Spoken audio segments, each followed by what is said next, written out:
बिहार के मंत्री नितिन नबीन को भारतीय जनता पार्टी का राष्ट्रीय कार्यकारी अध्यक्ष नियुक्त किया गया है। इस अवसर पर उन्होंने केंद्रीय नेतृत्व के प्रति आभार जताते हुए कहा कि वे प्रधानमंत्री, गृह मंत्री, रक्षा मंत्री और पार्टी के शीर्ष नेतृत्व के विश्वास के लिए धन्यवाद देते हैं। नितिन नबीन ने कहा कि उन्हें प्रधानमंत्री नरेंद्र मोदी का आशीर्वाद प्राप्त है और वे उनके द्वारा दिए गए मार्गदर्शन व नेतृत्व को आगे बढ़ाने का प्रयास करेंगे।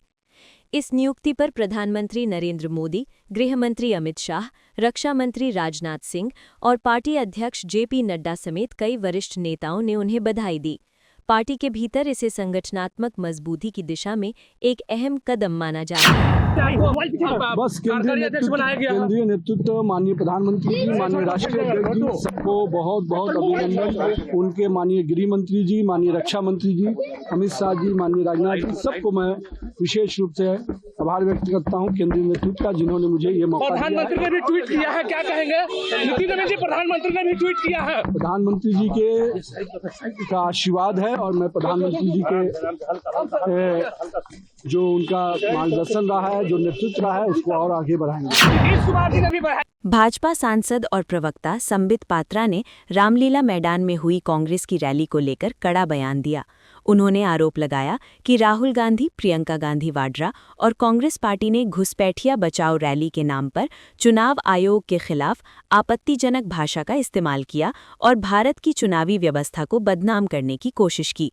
पात्रा के अनुसार संसद में इस मुद्दे पर बहस के दौरान केंद्रीय गृह मंत्री ने तथ्य रखे, लेकिन जैसे ही घुसपैठियों का मुद्दा उठा, कांग्रेस ने वॉकआउट कर दिया। उन्होंने रैली में लगे कुछ नारों को भी आपत्तिजनक और लोकतांत्रिक संस्थाओं के लिए नुकसानदायक बताया। आज रामलीला मैदान में जिस प्रकार से राहुल गांधी, प्रियंका वाड्रा और कांग्रेस पार्टी ने घुसपैठिया बचाओ रैली करके जिस प्रकार से इलेक्शन कमिश्नर और इलेक्शन कमीशन, जो कि एक क्वासी जुडिशियल बॉडी है, संवैधानिक संस्था है, उसके खिलाफ जहर उगला है, ये पहली बार नहीं है कि कांग्रेस पार्टी ने इस प्रकार की कवायद की है। मगर उनके भाषा के स्तर को देखिए। राहुल गांधी जी का कहना, प्रियंका वाड्रा जी का कहना कि किसी भी कीमत पर इलेक्शन कमिश्नर्स को छोड़ा नहीं जाएगा, नाम लेकर उनको धमकाना, पूरे अंतर्राष्ट्रीय जगत में कहीं न कहीं भारतवर्ष के इलेक्शन प्रणाली को अपमानित और बदनाम करने की चेष्टा करना, यह दिखाता है कि राहुल गांधी जी बार बार झूठ बोल करके उन्हें लगता है कि वो शायद सच बन जाएगा बार बार कहने से। मगर आज मैं यहाँ याद दिलाना चाहूँगा कि सदन जो भारतवर्ष का सबसे बड़ा मर्यादा स्थल होता है, जहाँ देश के चुने हुए सांसद बैठकर डिबेट करते हैं, सदन में इस विषय को लेकर एसआईआर हो, वोट तथाकथित वोटों में किस प्रकार से हेराफेरी होती हो, ये जो आक्षेप कांग्रेस ने लगाया था, इस पर भारतीय जनता पार्टी की सरकार ने, बीजेपी की सरकार ने, जिसका अगुवाई माननीय मोदी जी करते हैं, उनकी सरकार ने इस पर डिबेट रखा था। संपूर्ण डिबेट के माध्यम से आपने देखा कि गृह मंत्री माननीय अमित शाह जी ने सच्चाई को आपके समक्ष परोसा। हम सब ने देखा कि देश में 3 प्रमुख वोट चोरी का उदाहरण भी उन्होंने दिया कि चाहे वो पंडित नेहरू, जिनके खिलाफ वोट हुई थी, जिनको वोट नहीं मिला था, फिर भी वो प्रधानमंत्री बने। किस प्रकार से Indira Gandhi corrupt practices election, उसका इलाहाबाद में केस हुआ था रायबरेली के इलेक्शन को लेकर, और किस प्रकार से सोनिया जी को नोटिस मिला है कोर्ट से अभी कि 1980 में वो किस प्रकार से वोटर बन गई, जबकि वो नागरिक 1983 में बने। और पूरे विषय का विश्लेषण माननीय अमित शाह जी ने संपूर्ण रूप से किया था। मगर जब घुसपैठियों के विषय में अमित शाह जी ने बोलना शुरू किया तो कांग्रेस पार्टी वॉकआउट करके चली गई। आज फिर से उसी का एक स्वरूप रामलीला मैदान में कांग्रेस पार्टी का देखने को मिला है और जनता उस रैली में नदारद थी। मगर कुछ मैंने भी टीवी में देखा, कुछ चैनलों ने न्यूज़ भी चलाया, कुछ इस प्रकार के नारे लगे हैं जो कि बहुत आपत्तिजनक है, और कुछ इस प्रकार एम्स दिल्ली के प्रोफेसर डॉक्टर सुधीर अरोड़ा ने युवाओं में अचानक हो रही मौतों को लेकर एम्स ICMR रिसर्च स्टडी की जानकारी दी। उन्होंने स्पष्ट किया कि शुरुआती अध्ययन में कोविड वैक्सीन का युवाओं की अचानक मौतों से कोई संबंध नहीं पाया गया है। डॉक्टर अरोड़ा के अनुसार ये मौतें कोविड संक्रमण से भी सीधे तौर पर जुड़ी नहीं हैं। भारत में इस विषय पर अब तक सीमित अध्ययन उपलब्ध थे, इसलिए इस शोध को गहराई से किया गया। अध्ययन में संभावित कारणों के रूप में लाइफस्टाइल और आदतें सामने आई हैं, जैसे शराब का सेवन, धूम्रपान, जो कोरोनरी आर्टरी डिजीज का बड़ा कारण बन सकते हैं।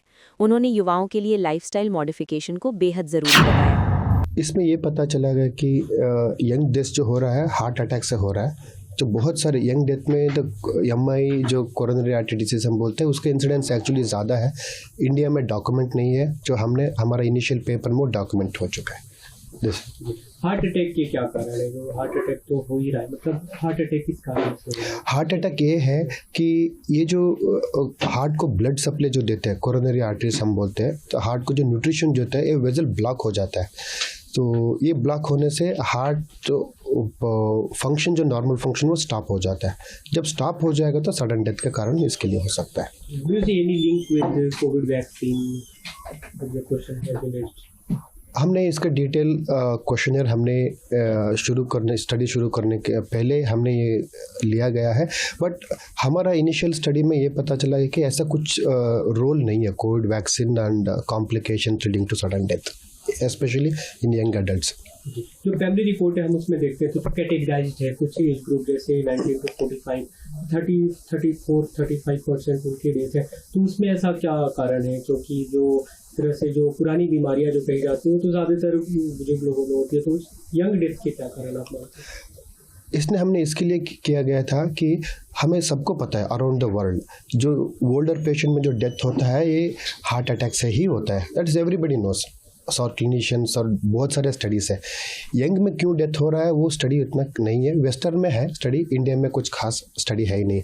ये देखने के लिए हमने कोशिश की थी, बट इससे पता चला कि यंग में भी होता है। वो इंसिडेंस ज़्यादा ही है, हम नेगलेक्ट कर रहे हैं उसमें, वो हमें डॉक्यूमेंट किया गया है इस पेपर में। क्या उसके लिए लाइफस्टाइल या कोई और कारण हो सकता है? Lifestyle, there are so many factors. इसको एक एक फैक्टर हमें स्टडी करना पड़ेगा, मल्टीडिसिप्लिनरी अप्रोच करना पड़ेगा, उसके बाद ही हम क्लियर बता सकते हैं पब्लिक स्टडी से। लोगों में जो खासतौर पे इसे लेकर डर फैल रहा है, जिस तरह के केसेस आ रहे हैं, दिन कहीं ना कहीं हार्ट अटैक या सडन डेथ के केसेस आ रहे हैं, तो मतलब आम लोगों को क्या इसका जवाब मिलेगा, मतलब आपकी इस रिपोर्ट से? इस स्टडी से हम ये बोलना चाहते हैं कि ये जो डेथ हो रहा है it is not Covid related. जो हमें डॉक्यूमेंट इनिशियली जो स्टडी किया है इसका कोई रोल है नहीं, क्योंकि सब लोगों ने वैक्सीन ले चुके हैं, सबको कोविड अफेक्ट हो चुका है। तो इसके बाद जो है वो हो सकता है वर्क स्टाइल और हैबिट्स के हिसाब से हो सकता है। बहुत सारे लोगों में, यंग एडल्ट में अल्कोहल स्मोकिंग हैबिट्स है, ये तो डायरेक्टली नोन है which causes coronary artery disease. तो लाइफस्टाइल मॉडिफिकेशन करना चाहिए। इसे और क्लियर करने के लिए क्या आप लोग कोई और भी आगे स्टडी कर रहे हैं? यस, इसके बारे में बहुत सारे स्टडी अभी भी हो रही है। और सेकेंड मोस्ट कॉमन कॉज था जिसमें कुछ नहीं मिला हमें, उसके लिए जेनेटिक एनालिसिस भी हो गया, उसका भी पेपर आएगा। जब आएगा तो फिर उसका डिटेल में बता दूंगा। रामलीला मैदान में आयोजित वोट चोरी रैली को संबोधित करते हुए कांग्रेस सांसद गौरव गोगोई ने भाजपा पर गंभीर आरोप लगाए। उन्होंने कहा कि लोकसभा चुनाव के बाद भाजपा को ये एहसास हो गया था कि अगर वे वोट चोरी नहीं करेंगे तो हरियाणा, महाराष्ट्र और बिहार के चुनाव हार जाएंगे। गोगोई ने चुनावी प्रक्रिया पर सवाल उठाते हुए भाजपा पर चुनावों में धांधली का आरोप लगाया और इसे लोकतंत्र के लिए खतरा बताया। जब सदन में खड़े होकर कांग्रेस पार्टी की इतिहास हमने जब भाजपा को सुनाई तो भाजपा का मुंह बंद हो गया। हमने सदन के अंदर यह भी देखा कि जब आदरणीय नेता राहुल गांधी जी जब खड़े हुए, आंख से आंख मिलाकर उन्होंने अमित शाह जी को कहा कि अमित शाह जी मेरे 3 प्रेस कॉन्फ्रेंसेस पर हो जाए एक बहस, हो जाए एक चर्चा। तो जिस प्रकार से इन्होंने अमित शाह जी को ललकारा तो अमित शाह जी भी हड़बड़ा गए। अमित शाह जी भी राहुल गांधी जी के उस चैलेंज को, उसका जवाब वो नहीं दे पाए। आज हमें बात समझनी है, जो बात सदन के अंदर राहुल गांधी जी ने एक सबको कही कि ये जो वोट, ये हमारा अस्त्र है, ये वोट हमारी आवाज है।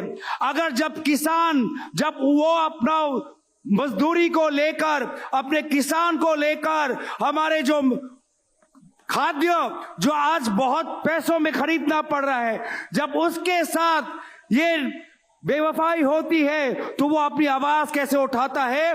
वोट के द्वारा। जब बेरोजगार युवा, जब उसको नौकरी नहीं मिलती तो वो अपना आक्रोश कैसे व्यक्त करता है? वो वोट के द्वारा। वे महिला जिस पर अत्याचार होता है, वो महिला अपना गुस्सा कैसे दिखाती है? वो वोट के द्वारा। तो इसीलिए अगर लोकतंत्र में हमारे किसानों की, बेरोजगार युवाओं की, महिलाओं की, गांवों की, विभिन्न प्रांतों की अगर आवाज उठानी है तो उनका आवाज होता है वो वोट।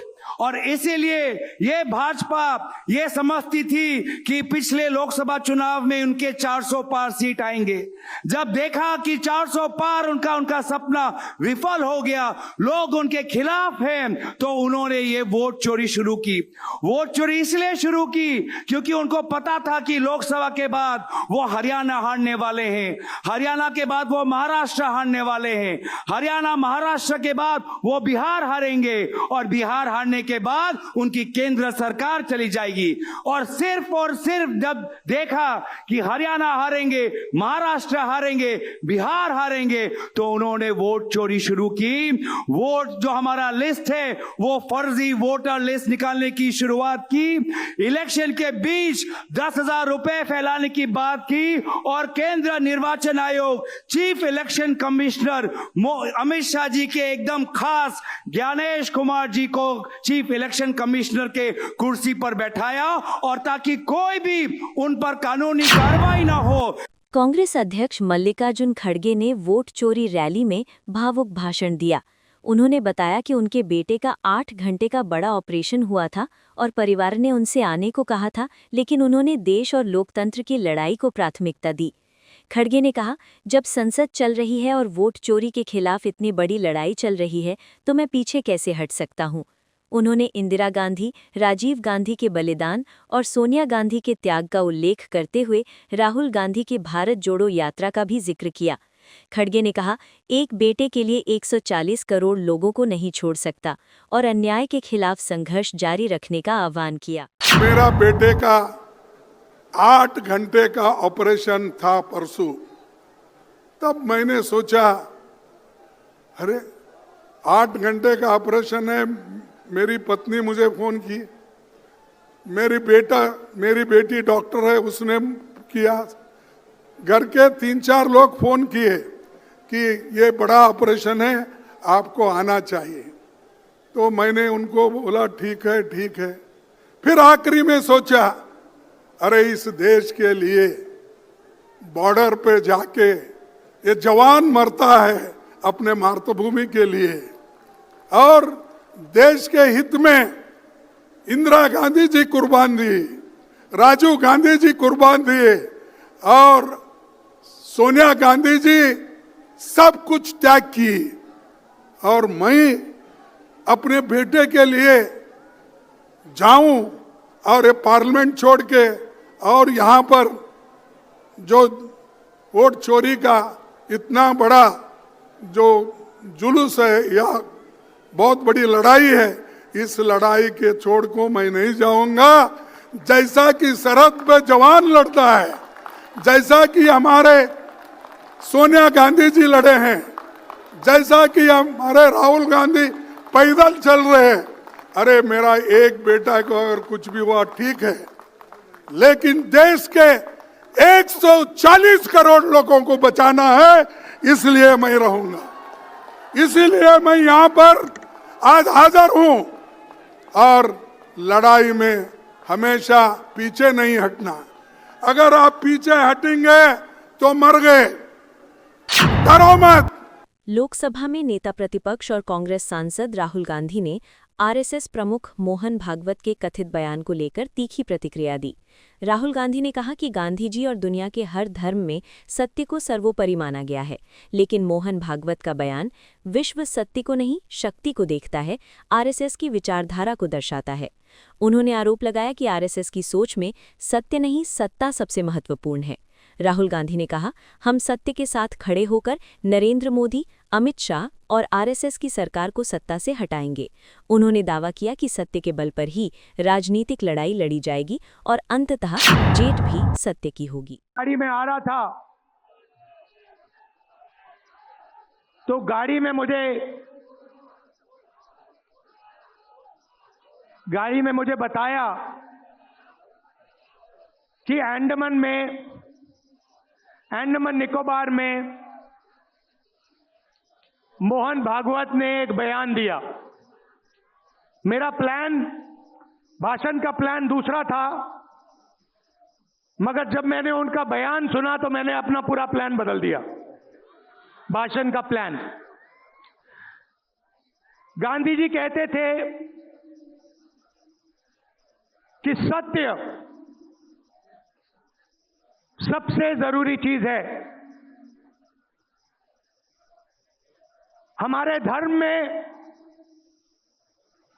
सत्य को सबसे जरूरी माना जाता है। आपने सुना होगा सत्यम शिवम सुंदरम, सुना है? हमारे धर्म में कहा जाता है सत्यम शिवम सुंदरम। आपने सत्यमेव जयते भी सुना होगा, सुना है? अरे भाई कांग्रेस के कार्यकर्ता हो, सुना है? अब मोहन भागवत का बयान सुनिए। विश्व सत्य को नहीं, शक्ति को देखता है। जिसके पास शक्ति है उसे माना जाता है। यह मोहन भागवत की सोच है, यह विचारधारा आरएसएस की है।